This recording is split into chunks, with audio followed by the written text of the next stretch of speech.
in life people do have a soulmate, whether it be physical or not, and figure skating to me was a non-physical soulmate, so I feel like I really should have invested my time into it. I'm so glad that I did.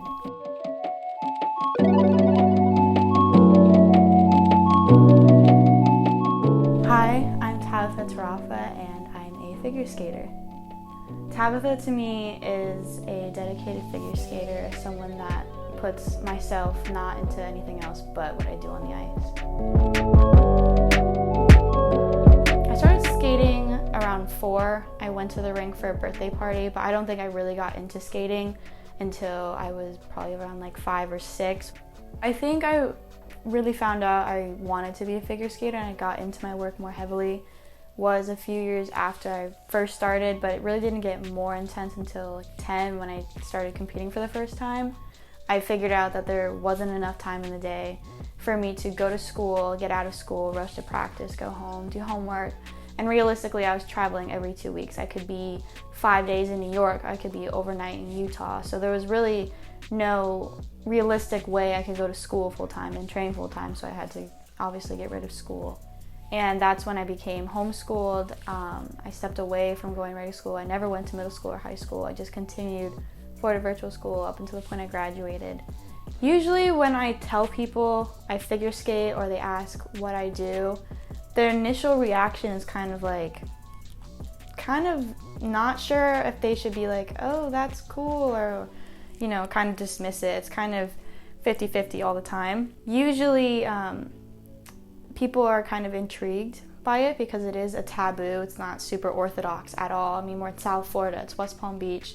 The last thing people think of is figure skating on ice. I think I started looking at it more of an art instead of a sport because I had a few influences from my coach and my other friends, and we were talking about the different elements you can do in skating.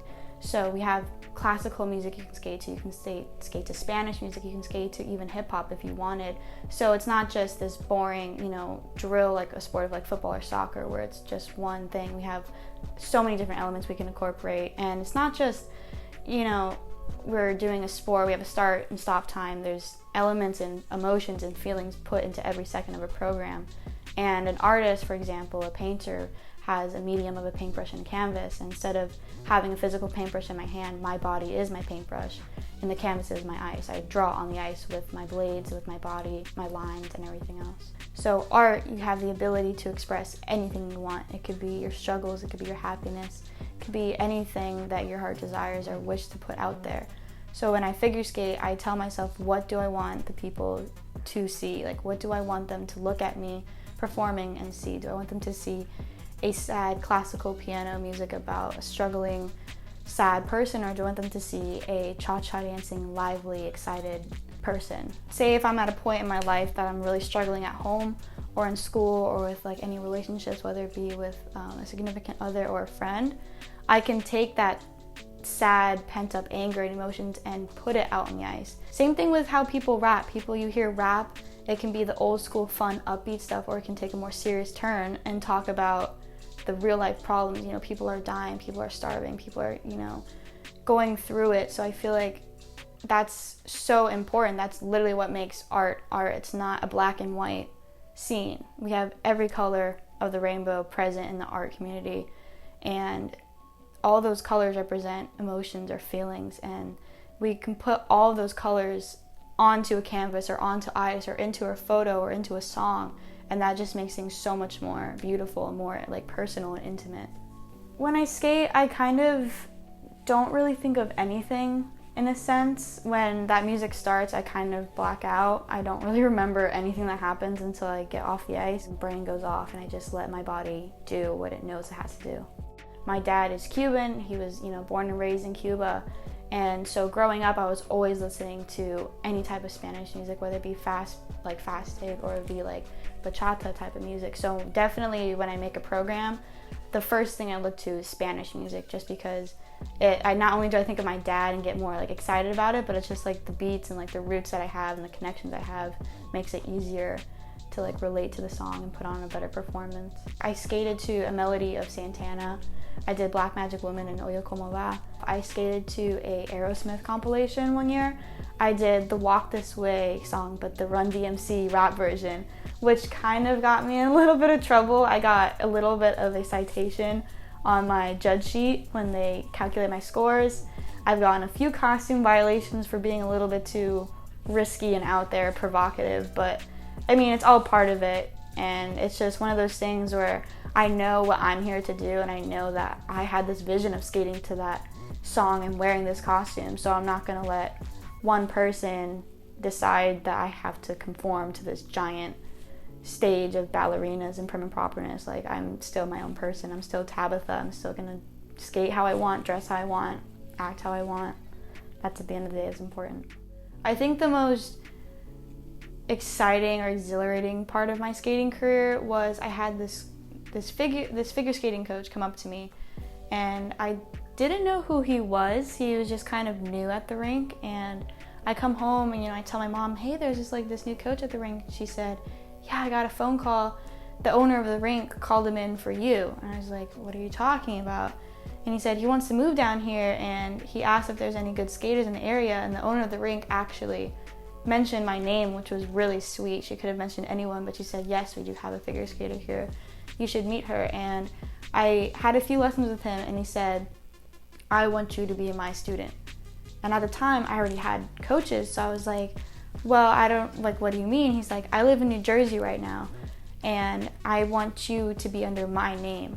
You need to come to New Jersey with me. And I had 3 days to pack my bags, pack my mom's stuff too, and we flew to New Jersey, and I lived in New Jersey for a few months. And I trained there with him, which was an unbelievable experience. I've never had someone kind of scout me in a sense, but he saw me skate, and he, unlike, a lot of people, actually got to know me and appreciated my work and my skating, and he thought that I had serious talent, and that felt so good to have such an important person, this famous figure in the skating community, tell me that he wants to have, bragging rights, to have me as a student. So that was the first time I think I ever felt appreciated in skating, kind of got like a break in a sense. So I've never had someone at such a strong magnitude tell me that my work was good, and that kind of just blew me away. And of course I didn't hesitate. I had 3 days. I was like, no problem, I'll be there. Didn't even tell my mom. So I got home, I was like, Mom, we have to go to New Jersey in 3 days. And if I wasn't homeschooled, if I didn't, in 5th grade, dedicate my whole life to this whim of a sport, then that would have never happened. So I'm totally thankful for every decision that I've made since 5th grade on, because it led me to this brilliant coach that took me under his wing and brought me to another state and really cracked down on me and trained me and shaped me into this even better figure skater. Being a figure skater has created a ton of opportunities and connections with other artists.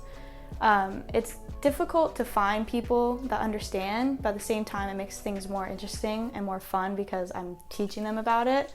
I worked with my boyfriend on a project for his brand, and we shot his whole clothing line on the ice, which was totally cool to do. It was like different. It was exciting for me because I was showing people the beauty of figure skating and how different and unique it can be, and they're also showing me the beauty of photography and making clothes and shooting with all these different types of people I didn't even know. So it definitely creates so many opportunities. So I feel like I need to give thanks to my friends and family that have supported me. I have, my 2 friends that have stuck with me through skating, Oriana and Cassidy. Those two have always been through it. We've cried together, we've laughed together. I have a very supportive boyfriend who also is on his own creative path, and I think that's just the biggest inspiration that I've had, is that I've had, not a lot, but the few people that I've had support me, keep me going, keep me inspired.